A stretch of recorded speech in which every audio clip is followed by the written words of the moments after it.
Ketika jatuh ke sungai nggak siap, di saat itulah hantu banyu dengan kata istilah itu ditarik hantu banyu. Ada rambut panjang yang nariknya itu bukan dari tangan atau apa, rambut. Jadi ada aja entah kepalanya yang bolong, atau punggungnya juga yang bolong gitu. Bagian tulang belakang itu kan ada yang iya. Jadi di sini tuh bolong.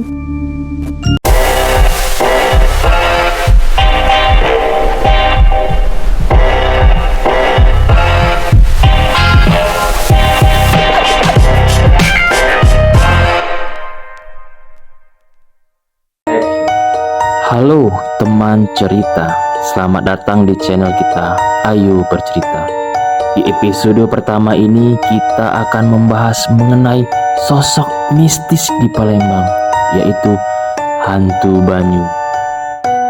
Sosok ini dikenal sebagai makhluk yang tak kasat mata. Wow, tak kasat mata. Hantu banyu ini merupakan cerita yang sangat terkenal dan menjadi momok yang menakutkan bagi warga yang hidup di sepanjang Sungai Musi. Nah, kali ini Ayo Bercerita akan mengangkat cerita tentang hantu banyu ini secara detail, mendalam, dan seru tentunya. Bersama teman-teman kita ada Aldi, ADS, Doni, dan Mr. John. Seperti apa keseruan tentang cerita hantu banyu ini? Mari kita saksikan dari penjelasan masing-masing teman kita, baik itu pengalaman pribadi ataupun cerita dari lingkungan tinggal mereka sendiri. Oke, mari kita saksikan. Wah, menarik nih. Kita bahas hari ini tentang hantu banyu. Kalau dari yang saya dengar sih, untuk hantu banyu itu sendiri ada ciri-cirinya sebelum dia menampakkan diri atau muncul mencari mangsa. Apa ciri-cirinya? Hantu banyu kan seperti kita tahu dari namanya dulu, hantu banyu.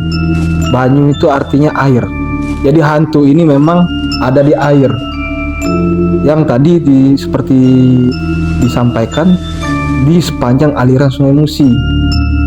Untuk sosok mistis ini, ciri-cirinya sebelum dia menampakkan itu, air yang di sungai itu tiba-tiba pasang. Padahal nggak hujan, nggak ada yang cuaca tenang-tenang aja gitu. Jadi tunggu. Jadi dari air yang atau sungai yang tenang tiba-tiba pasang gitu. Pasang naik. Itu tanpa disertai dengan cuaca buruk kan. Misalkan hujan kan wajar kalau misalkan sungai tadi naik meluap. Itu salah satunya. Terus bagaimana cara dia mencari mangsa atau korban? Itu biasanya dia itu menunggu korban itu datang ke tepian sungai. Iya, begitu. Pada saat di tepian sungai dia ditarik atau pada saat dia berenang? Itu bisa juga kalau dia di dalam. Karena udah masuk ke dalam tempat tinggalnya. Tapi kalau benar, sudah. Berarti di dalam sungai itu ada rumah. semacam rumah gitu atau kerajaan lah. kemungkinan kayak gitu. Kita kurang tahu ya, hantu banyu itu sosoknya sendiri atau bergerombol, berkelompok. Apakah ada lebih dari satu hantu banyu di situ atau gimana? Tapi yang pasti ketika ada korban mendekati si pinggiran sungai itu udah dikasih semacam Himbauan. bukan himbauan. Boleh kan?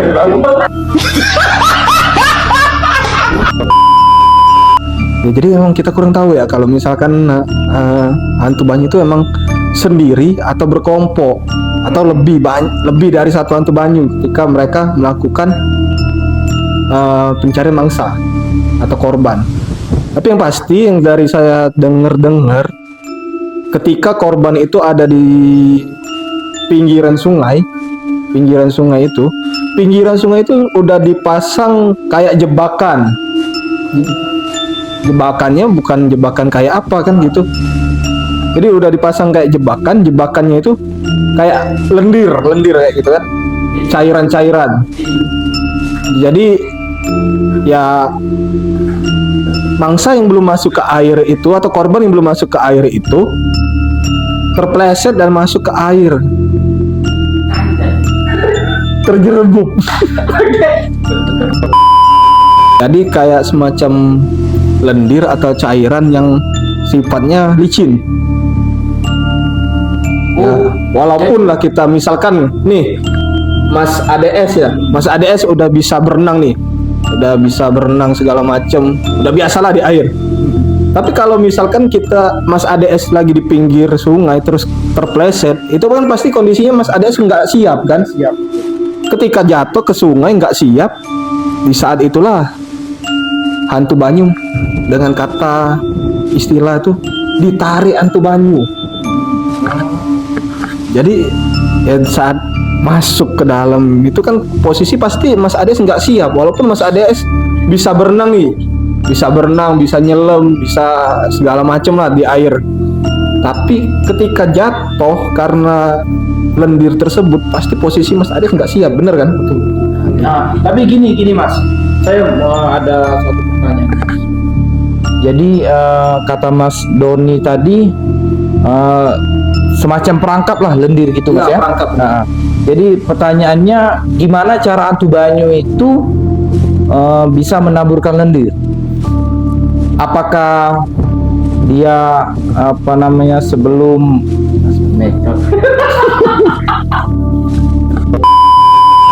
baik, apakah sebelum anak-anak itu berenang dia udah mempersiapkan perangkap, atau setelah anak itu berenang dia spontan aja gitu? Jadi biasanya sih hantu banyu itu ada periode-periodenya dia itu mau mencari.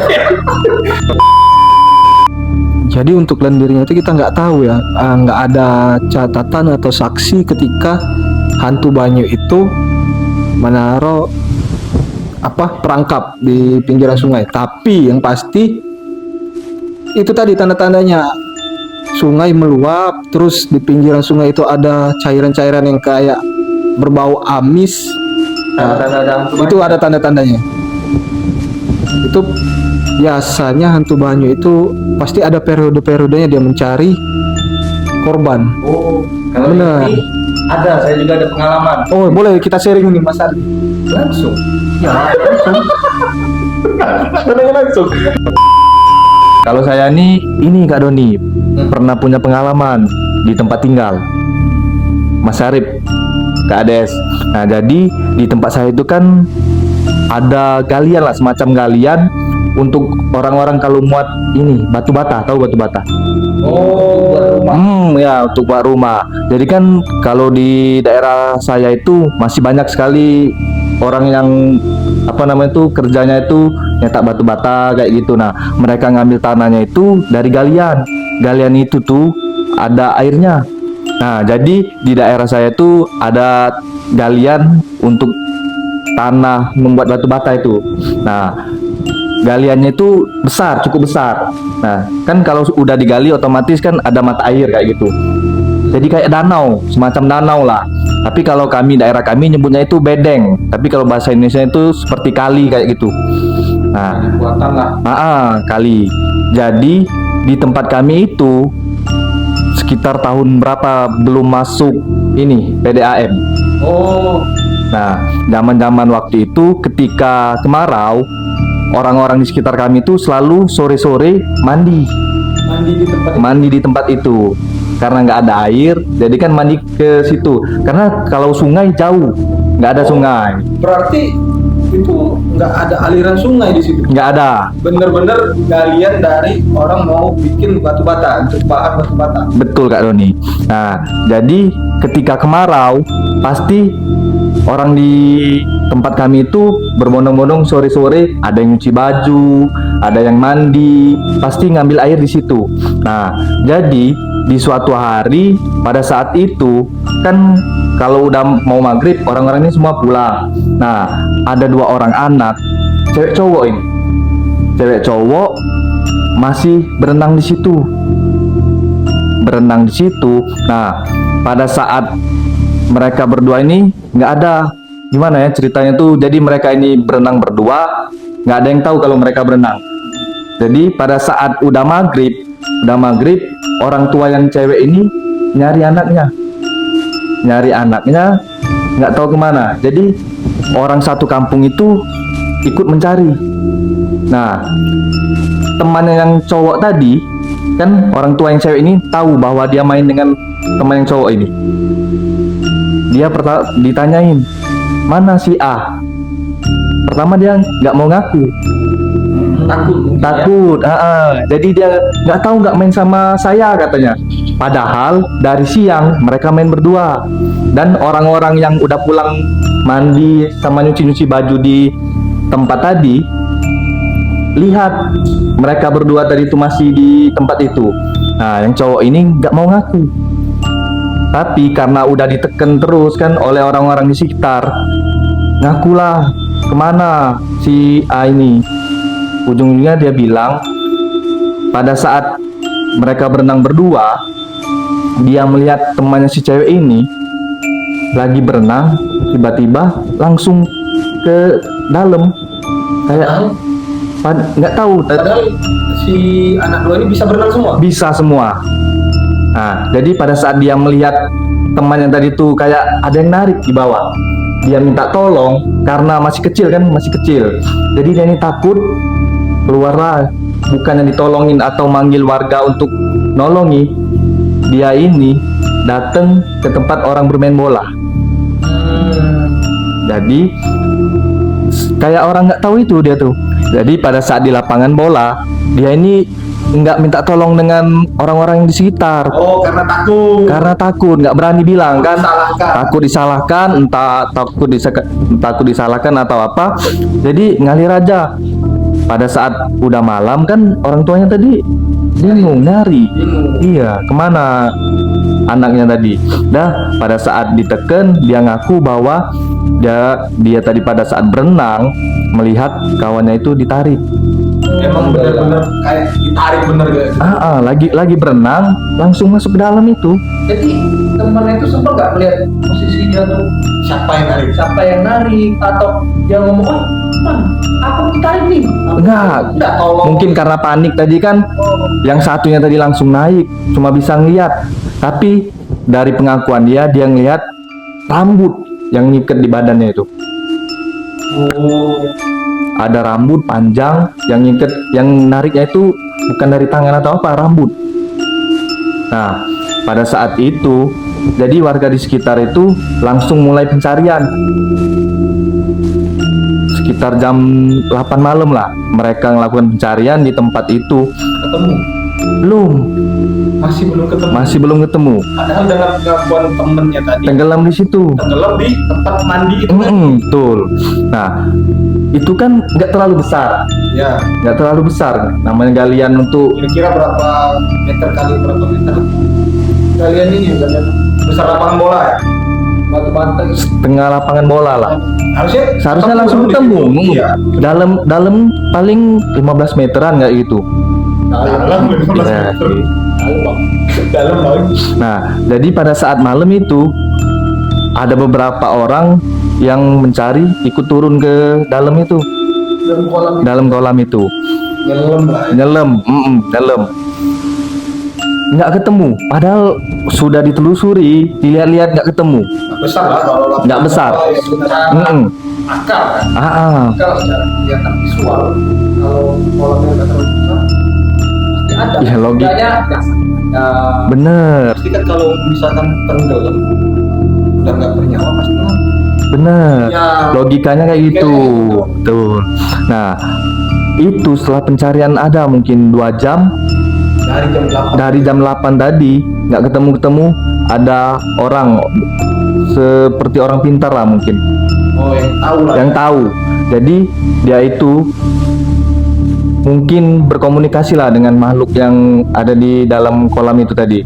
Nah, dia itu berkomunikasi, terus minta izin dan minta maaf. Nggak tahu lah apa yang dilakukannya. Tiba-tiba muncul sendiri.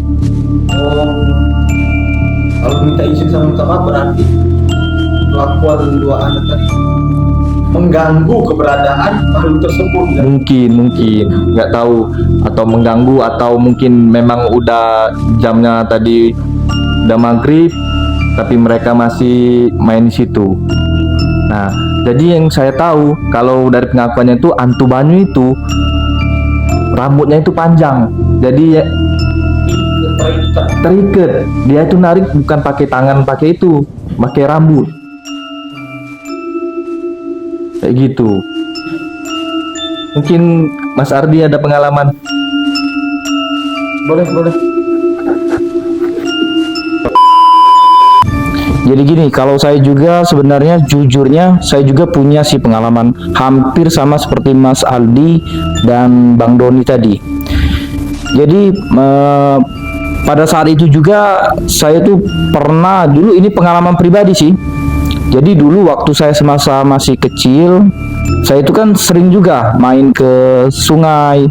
Jadi kita itu sering kok berenang sama teman-teman. Nah, ini pernah juga kejadian nih, Mas.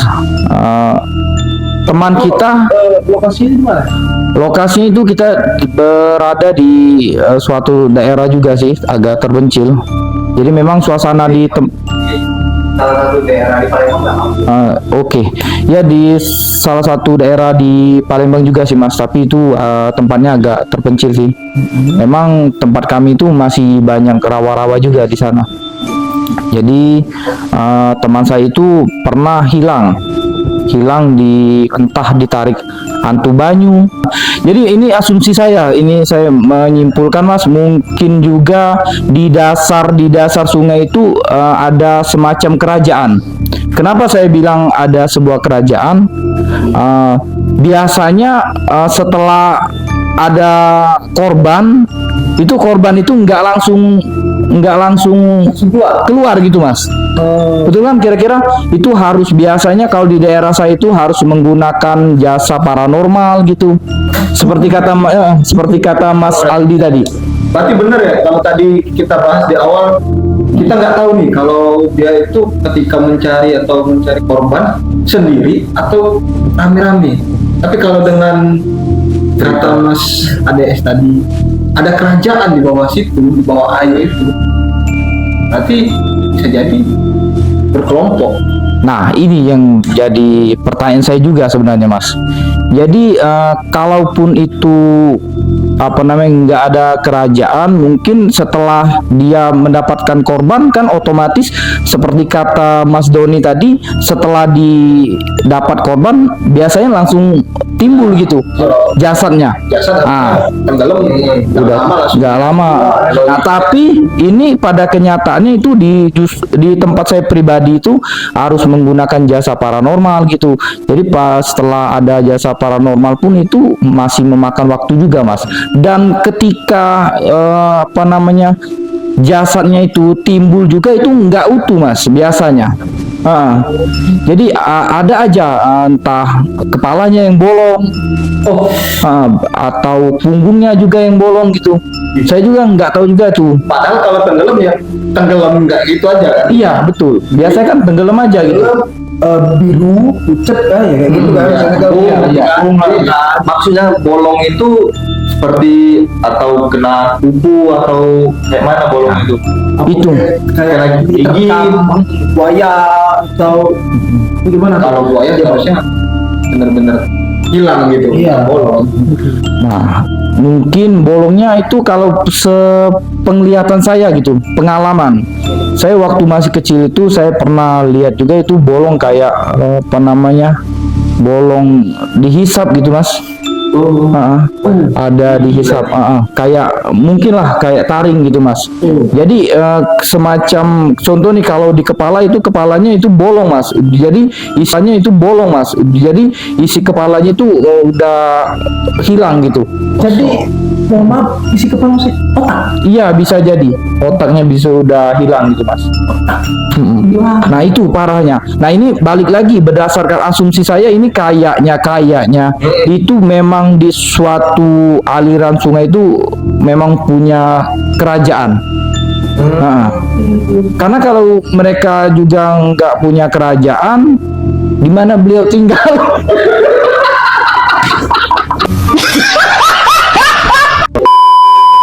Dan hantu banyu itu juga mas, biasanya seperti kata Mas Doni dan Mas Aldi sama Mas John tadi, dia biasanya apa namanya? Biasanya dia itu mencari korban di saat air yang naik gitu, air naik. Air pasang lah. Tadi yang air tiba-tiba pasang nggak ada hujan, normal lagi deh. normal tiba-tiba Iya. air naik. Iya.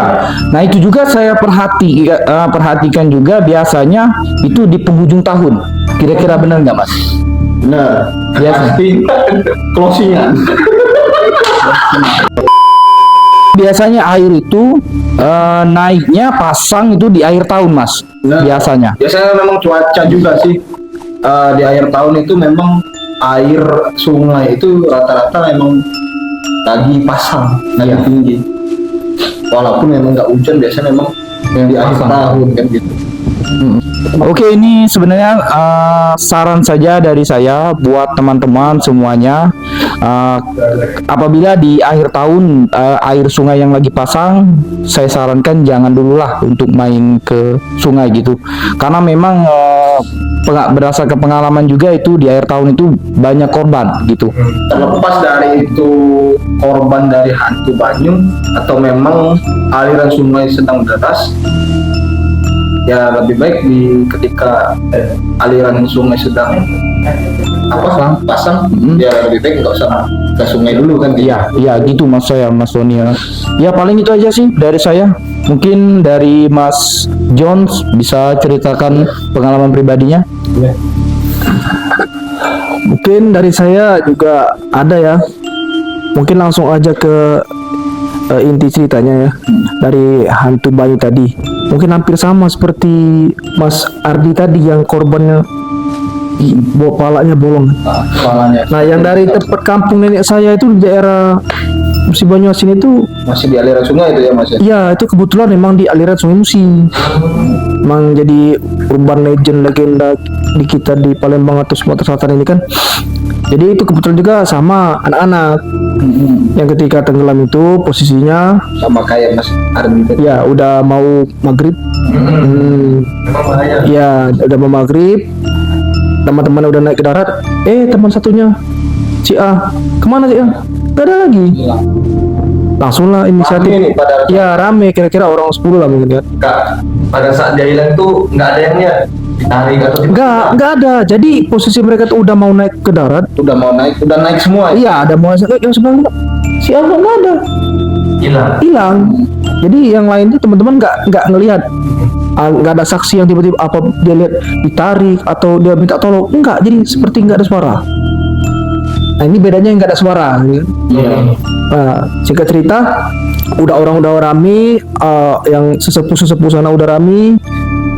Jadi hampir sama kayak jadi Mas Aldi, ada orang-orang situ ngomong kan, mungkin kita juga nggak ngerti bahasa daerah, mungkin dia ngomong ke sungai sama mungkin sesepuh atau apalah ya minta izin kayak gitu kan, minta dikeluarkan lah jasad itu. Karena kan secara masyarakat kan kalau zaman dulu kan mungkin belum banyak namanya tim SAR kan, zaman dulu kan warga juga terbatas, kalau mau nyelam kan gimana kan ya. Jadi nggak nyampe 1 kali 24 jam, paginya udah subuh keluar, nyangkut lah mayat itu di sekitar pohon pinggir-pinggir, diangkat jasadnya, pokoknya kondisinya hampir sama. Udah nggak bolong. Itu kan bolong nih, tapi ini bedanya di kayak di sum-sum tulang belakang gitu loh. Apa ya, mungkin bagian tulang belakang itu kan ada yang iya. Jadi di sini tuh bolong. Terus ya udah mengenaskan lah, mohon maaf kan. Nah, jadi mungkin kita kan ceritanya hampir sama kan. Mungkin korbannya aja yang beda-beda yang mengalami ini gimana. Ya Pasal di sendiri kan ada beda kan, yang lain di sungai ya. Iya, Itu di iya, di kita kolam. menutup kemungkinan nih. Ya, ada kemungkinan mungkin di semua lokasi air tuh kita nggak tahu ada namanya hantu banyu itu kan. Ya tapi yang kita yang masih mungkin pribadi saya ya, hantu banyu itu apakah benar-benar hantu, apakah benar-benar makhluk, Atau memang atau semata-mata kelalaian kecelakaan sebagai manusia. Nah itu yang belum saya paham sampai saat ini. Mungkin teman-teman dari Ayo Bercerita tahu kan sebenarnya makhluk mitologi itu apakah hantu, apakah suatu makhluk yang bernyawa, atau kelalaian manusia yang mengakibatkan terkeluarlah cerita sebagai ada yang hantu banyu, mati karena apalah kayak gitu. Mungkin itu saja dari saya. Begitulah kisah hantu banyu yang disampaikan sama teman-teman kita. Secara garis besar, semua ceritanya menceritakan tentang hantu banyu yang hidupnya di aliran sungai, terutama di aliran Sungai Musi. Untuk tiap-tiap daerah kemungkinan ada juga cerita terkait hantu banyu ini. Bagi teman-teman sekalian yang punya pengalaman tentang hantu banyu atau cerita tentang hantu banyu ini, mungkin boleh bercerita di kolom komentar. Seperti apa keseruannya nanti kita akan ungkap di episode selanjutnya.